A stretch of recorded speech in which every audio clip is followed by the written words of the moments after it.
Press meet ಇವತ್ತು ಏನಂತ ಹೇಳಿದ್ರೆ ನಿನ್ನೆ ಮಾನ್ಯ ವಿಧಾನ ಪರಿಷತ್ ಸದಸ್ಯರಾದಂಥ ನಮ್ಮ ಅನಿಲ್ ಅಣ್ಣವರು ಏನ್ ಬಾಯಿಗೆ ಬಂದಂಗೆ ಮಾತಾಡಿದ್ದಾರೆ. ಎಲೆಕ್ಷನ್ ಅಲ್ಲಿ ಕುತಂತ್ರ ಕುಚೇಷ್ಟೆ ಕೆ.ಎಚ್. ಮುನಿಯಪ್ಪ ಅವರು ಬೆಂಬಲಿಗರು ಅಂತ. ಏನ್ ಕೆ.ಎಚ್. ಮುನಿಯಪ್ಪ ಅವರು ಮಾತಾಡಿರೋ ನಿದ್ದೆನೇ ಬರೋಲ್ಲ. ಏನ್ ಮಾಡಿದ್ರು ಪಾಪ ಅವರು ಕ್ಯಾಬಿನೆಟ್ ರಾಯಕಲ್ ಸಚಿವರಾಗಿ ಅವ್ರ ಕೆಲಸ ಮಾಡ್ತಾರೆ. ರಾತ್ರಿ ಆಗಲಿ ನಿದ್ದೆ ಹೋಗಿದ್ರೆ ಎಲ್ಲ 28 ಜಿಲ್ಲೆಗಳು ತಿರುಗಿ ಅವರು ಕೆಲಸ ಮಾಡ್ತಾ ಇದ್ದಾರೆ. ಇವತ್ತು ವಿಧಾನಸಭೆ ಎಲೆಕ್ಷನ್ ಅಲ್ಲಿ ನಮಗೆಲ್ಲ ಎಷ್ಟು ಒತ್ತು ಕೊಟ್ಟು ಪ್ರತಿಯೊಂದು ತಾಲೂಕಲ್ಲೂ ಕೂಡ ನಮ್ಮ 6 ಕ್ಷೇತ್ರ ಕೂಡ ಬರಲೇ ಗೆಲ್ಲೇಬೇಕಂತ ನಮಗೆಲ್ಲ ಬಹಳ ಬುದ್ಧಿ ಹೇಳಿದವರು. ಅದೇ ರೀತಿಯಾಗಿ ಪಾರ್ಲಿಮೆಂಟ್ ಎಲೆಕ್ಷನ್ ಅಲ್ಲಿ ಒಂದು 10 ಇವರಾದ್ರೂ ಮೀಟಿಂಗ್ ಮಾಡಿರಲ್ಲ ಆಯಾ ಕ್ಷೇತ್ರದವರು. 6 ತಾಲೂಕು 8 ತಾಲೂಕುಗಳಲ್ಲಿ ಸೇರಿಸಿ ಎಲ್ಲಾರ್ಗು ಮೀಟಿಂಗ್ ಮಾಡಿ ನಮ್ಮ ಗೌತಮ್ ಅವ್ರಿಗೆ ಗೆಲ್ಲೇಬೇಕಂತ ನಮಗೆಲ್ಲ ಅಪ್ಪಣೆ ಆಜ್ಞೆ ಮಾಡಿರ್ತಕ್ಕಂಥ ವ್ಯಕ್ತಿ ಮೇಲೆ ಇವರು ಕುಚೇಷ್ಟೆ ಕುತಂತ್ರ ಯಾರು ಹೇಳಿ? ಗೇಮ್ ಪ್ಲಾನ್ ಅಂತ ಗ್ಲೇಮ್ ಪ್ಲಾನ್. ಈ ಗ್ಲೇಮ್ ಪ್ಲಾನ್ ಅದ್ರ ಅರ್ಥ ಏನದಕ್ಕೆ? ಇವ್ರ ತರ ಗ್ಲೇಮ್ ಪ್ಲಾನ್ ಮಾಡಿದ್ವ ನಾವು? 3 ಕಡೆ ಎಡಗೈ ಸಮುದಾಯ ಕೊಟ್ಟಿದ್ರೆ ಇಲ್ಲಿ ಬಲಗೈ ಸಮುದಾಯ ಕೊಟ್ಬಿಟ್ಟು ಅಂತಿಲ್ಲ. ಕುತಂತ್ರ ಮಾಡಿದ್ ಇವ್ರು, ಕುಚೇಷ್ಟೆ ಮಾಡಿದ್ ಇವ್ರ ನಾಯಕರು ಸೇರ್ಕೊಂಡು. ಅದು MLCಗಳಾಗಿರೋದು MLAಗಳಾಗಿರೋದು ನಾವು ರಾಜೀನಾಮೆ ಕೊಡ್ತೀನಿ ಅಂತ ಹೋಗ್ಬಿಟ್ಟು ದೊಡ್ಡದಾಗಿ ಇಶ್ಯೂ ಮಾಡೋದು. ಲಾಸ್ಟ್ ನಿಮ್ ಯೋಗ್ಯತೆ ಏನು ಅಂತ ಇಡೀ ಜಿಲ್ಲೆಗೆ ಗೊತ್ತಾಗುತ್ತೆ. ಇವ್ರೆಷ್ಟು ಡ್ಯಾಮ್ ಮಾಡಿದ್ರು. ಇವ್ರ ಉದ್ದೇಶ ಗ್ಲೇಮ್ ಪ್ಲಾನ್ ಏನು? ಇದು ನಿಜವಾದ ಗ್ಲೇಮ್ ಪ್ಲಾನ್. ಏನು? ಕೆ.ಎಚ್. ಮುನಿಯಪ್ಪ ಅವ್ರ ಫ್ಯಾಮಿಲಿ ಕೊಡಬಾರ್ದು ಅನ್ನೋದು ಬಿಟ್ರೆ ಇವ್ರ ಗೇಮ್ ಪ್ಲಾನ್ ಇನ್ನೇನಿಲ್ಲ. ಯಾಕೋ ತಗೊಟ್ಬಿಟ್ರ ನಮ್ಗೆ ಏನ್ಸ ತಗೊಬಿಟ್ರ ನಮ್ಗೆ ಬಲಗೈ ಜನ ಓಡಿಸ್ಬಿಟ್ರ ಇವ್ರು. ಅಂದ್ರೆ ನಮ್ಮ ಜಾತಿಯನ್ನು ಉಪಯೋಗಿಸ್ಕೊಂಡು ನೀವು ಮಾಡೋ ಕೆಲಸ ಮಾಡಿದ್ರು. ಆದ್ರೂ ಇವತ್ತು ಗೌತಮನ ಕೊಟ್ಟಿದ್ದಾರೆ, ಕಷ್ಟಪಟ್ಟಿದ್ದೀವಿ. ನಾವು ಪಡಿರೋ ಕಷ್ಟ ಅಷ್ಟು ಇಷ್ಟಿಲ್ಲ. ಇವತ್ತು 20,000 ಲೀಡರ್ ನಾವು ಗೆದ್ದೇ ಗೆಲ್ತೀವಿ. ಅದು ಬೇರೆ ಕತೆ. ಕುಚೇಷ್ಟಿ ಅಂತ ಹೇಳಿದ್ರಲ್ಲ ನಮ್ಮ ಅನಿಲ್ ಅವರು. ಅನಿಲ್ ಅಣ್ಣ ಅವ್ರ ಒಂದು ಮಾತು ಹೇಳಕ್ ಇಷ್ಟಪಡ್ತೀನಿ. ಅನಿಲ್ ಅವ್ರ ದಯವಿಟ್ಟು ನೀವು ಕ್ಷಮೆ ಕೇಳ್ಬೇಕು ಕೆ.ಎಚ್. ಮುನಿಯಪ್ಪ ಅವ್ರನ್ನ. ಯಾಕೆ ಕೇಳ್ಬೇಕಂತ ಹೇಳ್ತೀನಿ ಹೇಳಿ.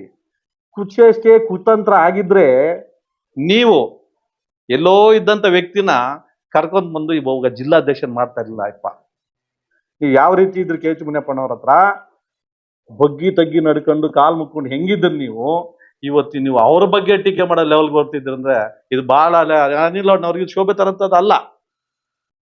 ಅವ್ರ ಕುತಂತ್ರಿನೇ ಆಗಿದ್ರೆ ನಿಮ್ಮನ್ನ MSL ಚೇರ್ಮನ್ ಮಾಡ್ತಾ ಇದ್ರ? ನಿಮ್ಮನ್ನ ಒಂದ್ಸಾರಿ ಹಿಂದಕ್ಕೆ ಹೋಗಿ ನಿಮ್ ಬ್ಯಾಕ್ ಗ್ರೌಂಡ್ ಬಗ್ಗೆ ತಿಳ್ಕೊಳ್ಳಿ.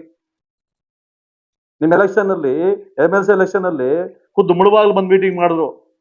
ನೀವೆಲ್ಲ ತಿರುಗಬೇಕು, ಓಟ್ ಹಾಕ್ಸ್ಬೇಕು, ಪ್ರತಿಯೊಂದು ಕಡೆನೂ ಎಲ್ಲಾರ ಕಡೆನೂ ಎಲ್ಲೆಲ್ಲಿದೆ ಓಟ್ಸ್ಗಳ ನಾವು ಹಾಕ್ಲೇಬೇಕು. ನಮ್ಮ ಪಕ್ಷ ಅದು. ಯಾರು ನನ್ನ ಬಗ್ಗೆ ಏನೋ ಮಾತಾಡ್ಕೊಳ್ಳಿ, ನಾವು ಫಸ್ಟ್ ನಮ್ಮ ಪಕ್ಷ ಗೆಲ್ಸ್ಕೋಬೇಕು ಅಂತ ಒಂದು ಮಹಾನ್ ವ್ಯಕ್ತಿ. ಆತ ಏನು ಅಂತ ನಿಮ್ಗೇನ್ ಗೊತ್ತು? ಅದ್ ಶಕ್ತಿ ಏನಂತ ಏನ್ ಗೊತ್ತು? ದೇವನಹಳ್ಳಿಗೆ ಅದ್ ಏನ್ ಸಂಬಂಧ? 7 ಬಾರಿ ಸಂತರು, 2 ಬಾರಿ ಕೇಂದ್ರ ಸಚಿವರಾಗಿದ್ದಂಥವ್ರು. ನೀವು 8ನೇ ಬಾರಿ ತಮ್ಮ ಪುಣ್ಯ ಕಟ್ಕೊಂಡ್ರಿ. ಆದ್ರೂ ಕೂಡ ಅದು ಯಾವತ್ತೂ ನೋವು ತಿಂದಿಲ್ಲ. ಒಬ್ಬ ಕಾರ್ಯಕರ್ತನ ನಿಂದಿಸಿಲ್ಲ.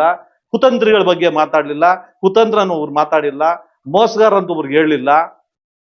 ಇವತ್ತು ನೀವು ಅಂತಿರಲ್ಲ ಕುತಂತ್ರ ಅಂತ, ಅದಕ್ಕೆ ಅವ್ರ ಕುತಂತ್ರಿ ಆಗಿರೋದಕ್ಕೆ ಇವತ್ತು ದೇವನಹಳ್ಳಿಯಲ್ಲಿ ಎಲ್ಲೋ ಸಂಬಂಧ ಇಲ್ಲ ದೇವನಹಳ್ಳಿ ನಿಂತು ಇವತ್ತು ಕ್ಯಾಬಿನೆಟ್ ಸಚಿವರಾಗಿದ್ದಾರೆ. ನಿಮ್ಗೆ ಎಷ್ಟು ಮಾತ್ರ ಧರ್ಮ ಅವ್ರನ್ನ ಕುಚೇಷ್ಟಿ ಕುತಂತ್ರಿ ಅಂತಿರಲ್ಲ? ಗ್ಲೇಮ್ ಪ್ಲಾನ್ ಮಾಡಿದ್ ಗೊತ್ತಿಲ್ವಾ ನಿಮ್ಗೆ ಯಾರ್ಯಾರಂತ? ಈಗ ಎಲೆಕ್ಷನ್ ನಮ್ಮ ಪಾರ್ಲಿಮೆಂಟ್ ಎಲೆಕ್ಷನ್ ಅಲ್ಲಿ ಯಾರು ಗೇಮ್ ಪ್ಲಾನ್ ಮಾಡಿದ್ದೆ ಇವತ್ತಲ್ಲ ನಾಳೆ ಗೊತ್ತಾಗುತ್ತೆ. ಗೌತಮಣ್ಣವ್ರು ಗೆಲ್ಲಿ ಆಮೇಲೆ ಗೊತ್ತಾಗುತ್ತೆ ಯಾರ್ಯಾರ ಯೋಗ್ಯತೆ ಏನು ಅಂತ. ಎಷ್ಟು ಶಾಸಕರಿದ್ದೀರಿ, MLCಗಳಿದ್ದೀರಿ, ಎಷ್ಟು ಮಾತ್ರ ಉದ್ಧಾರ ಮಾಡಿದ್ದೀರಿ ಅಂತೆಲ್ಲ ಜನ ಬಯಟಿಗೆ ಎಳಿತಾರೆ. ಅರ್ಚಾಗೆ ಅವ್ರು ಗೆಲ್ಬೇಕು. ಗೆದ್ಮೇಲೆ ಗೊತ್ತಾಗುತ್ತೆ. ಹಾಗಂತ ಹೇಳ್ಬಿಟ್ಟು ಎಲ್ಲರೂ ಪ್ರೀತಿಯಿಂದ ನಾವು ಒಟ್ಟಾಗಿ ಹೋಗಿ ಎಲ್ಲ ದುಡಿತಾ ಇದ್ವಿ. ಆ ಬಣ ಇಲ್ಲ ಈ ಬಣ ಇಲ್ಲ ಅಂತ ನಮ್ಮ ಪಕ್ಷ ತರಬೇಕು, ಪಕ್ಷ ಮುಂದಕ್ಕೆ ಹೋಗ್ಬೇಕು ಅನ್ನೋದು ಬಿಟ್ಬಿಟ್ಟು ಈ ತರ ಅವಾಗ ಸಣ್ಣ ಪುಣ್ಣ ಹೇಳಿಕೆಗಳು ಕೊಟ್ಟು ಈ ತರ ಮನಸ್ಸು ನೋಯುವಂತ ಕೆಲಸ ಮಾಡಬಾರ್ದು ಇವ್ರು. ಇವ್ರಿಗಂತೂ ಇದು ಒಳ್ಳೇದಾಗಲ್ಲ. ಇದು ಅವ್ರ ಸ್ಥಾನ ಎಲ್ಲಿತ್ತು, ಇವತ್ತು ಎಲ್ಲಿದ್ದಾರೆ? ಕೆ.ಎಚ್. ಮುನಿಯಪ್ಪ ದೇವ್ರ ಸಮಾನ ನಿಮಗೆ ನಮಗೇನಿಲ್ಲ. ನಾವು 31 ವರ್ಷದಿಂದ ದುಡಿತಾ ಇದೀವಿ ಅಪ್ಪನಿಗೆ ಅಷ್ಟೇ. ಯಾರಾದ್ರೂ ಕೈ ಚಾಚಿಲ್ಲ ನಾವು. ಎಲೆಕ್ಷನ್ ರಾಜಕೀಯ ಅಂತ ಹೇಳಿದಾಗ ನಾವು ಯಾರ ಹತ್ರ ಕೂಡ ಬಗ್ಗಿ ತಗ್ಗಿ ನಡ್ಕೊಂಡು ನಮ್ಮ ಪಕ್ಷದ ಬಗ್ಗೆ ಕಾಳಜಿ ಇಟ್ಕೊಂಡು ನೋಡ್ತಾ ಇದ್ ಮಾಡ್ತೀವಿ ಹೊತ್ತು ಯಾವತ್ತೂ ಕೂಡ ನಾವು ತಪ್ಪಾಗಿ ನಡ್ಕೊಂಡ. ಈ ಪಾರ್ಲಿಮೆಂಟ್ ಎಲೆಕ್ಷನ್ ಅಲ್ಲಿ ಎಲ್ಲಾ ತಾಲೂಕುಗಳಿಗೆ ಸಂಚಾರ ಮಾಡಿದ್ವಿ. ನಮ್ಮನ್ನು ಕಡೆಗಣಿಸಿದ್ರು ಕೂಡ ಎಲ್ಲಾ ಕ್ಷೇತ್ರಗಳಲ್ಲೂ ಹೋಗಿ ನಮ್ಮ ಜನಾಂಗಕ್ಕೆ ಹೇಳಿ ಓಟ್ ಹಾಕ್ಬೇಕಂತ ನಾವು ತಿರುಗಾಡಿ ನಮ್ಮ ಸ್ವಂತ ದುಡ್ಡು ಖರ್ಚು ಮಾಡಿದ್ವಿ. ಇಲ್ಲೂ ಕೂಡ ಅಷ್ಟೇ. ನಮ್ಮ ತಾಲೂಕಲ್ಲ ಹತ್ರ ನಾವು ಯಾರ ಹತ್ರ 1 ರೂಪಾಯಿ ಇಸ್ಕೊಂಡಿಲ್ಲ. 7.5-8 ಲಕ್ಷ ಖರ್ಚು ಮಾಡಿದ್ದೀನಿ ನಾನು. ನಂದೇ ವೆಹಿಕಲ್ಸ್ ಅದಂತ ವೆಹಿಕಲ್ಸ್ ಇಟ್ಟು ಪ್ರಚಾರ ಮಾಡಿದ್ದೀನಿ. ನಾನು ಪಾಂಪ್ಲೆಟ್ಸ್ ಓಡಿಸಿದ್ದೀನಿ. ನಾನು ನಿಮ್ ತರ ಯಾರೋ ಕೊಡೋದಕ್ಕೆ ಬೇಡ್ಕೊಂಡು ಕೂತಿಲ್ಲ ಅನಿಲ್ ಅಣ್ಣವ್ರ. ಇದು ನಿಮ್ಗೆ ಶೋಭೆ ತರೋದಲ್ಲ. ದಯವಿಟ್ಟು ಈ ಹೇಳಿಕೆಗಳನ್ನ ಕೊಡೋದು ನಿಲ್ಸಿ. ನಿಮ್ಗೆ ಮಾನವೀಯತೆ ಅನ್ನೋದಿದ್ರೆ ದಯವಿಟ್ಟು ಕೆ ಎಚ್ ಮುನಿಯವ್ರ ಕ್ಷಮೆ ಕೇಳ್ಬೇಕು. ಯಾವತ್ತೂ ಕೂಡ ಅವ್ರ ಮಾತನ್ನ ಎತ್ತೋದಕ್ಕೆ ನೀವು ಅರ್ಹರಲ್ಲ. ಅವರಷ್ಟು ದೇವರಂತ ಅವ್ರು ಕೆಲಸ ಮಾಡ್ಕೊಂಡಿದ್ದಾರೆ.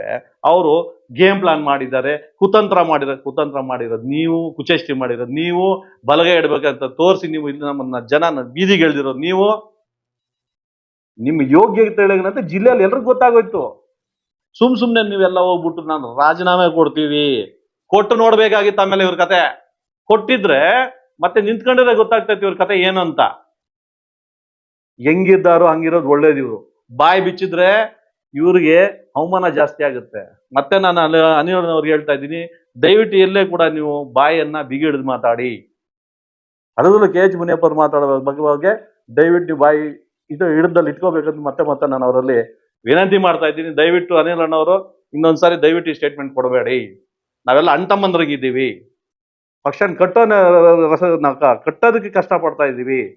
ಅದ್ರಲ್ಲಿ ನೀವು ಅದೇನೋ ಉರಿಯೋದ್ರಲ್ಲಿ ತುಪ್ಪನೋ ಪೆಟ್ರೋಲ್ ಸುರಿದಂಗೆ ಆಗ್ತಾ ಇದೆ. ಇದು ಚೆನ್ನಾಗಿದೀವಿ ನಾವೆಲ್ಲ ಪಾರ್ಲಿಮೆಂಟ್ ಎಲೆಕ್ಷನ್ಗೆ ಅಣ್ತಮ್ಮಂದ್ರ ಎಲ್ಲ ದುಡ್ದಿದೀವಿ ನಾವು. ಇವತ್ತು ನೀವು ಹಾಕಿದ್ರೆ ಎಪ್ಪು ಇದು ಮತ್ತೆ ಇದು ಬೆಂಕಿ ಹತ್ಕೊಂಡು ಹೋಗುತ್ತೆ. ಇದು ಮತ್ತೆ ಮರ್ಕಳಿಸ್ಬಾರ್ದಂತ ತಮ್ಮ ಮಾಧ್ಯಮದ ಮೂಲಕ ನಾನು ಅವ್ರಿಗೆ ಕಳ್ಕಳಿ ಮನವಿ ಮಾಡ್ತಾ ಇದ್ದೀನಿ. ಜೈ ಭೀಮ್, ಜೈ ಕಾಂಗ್ರೆಸ್.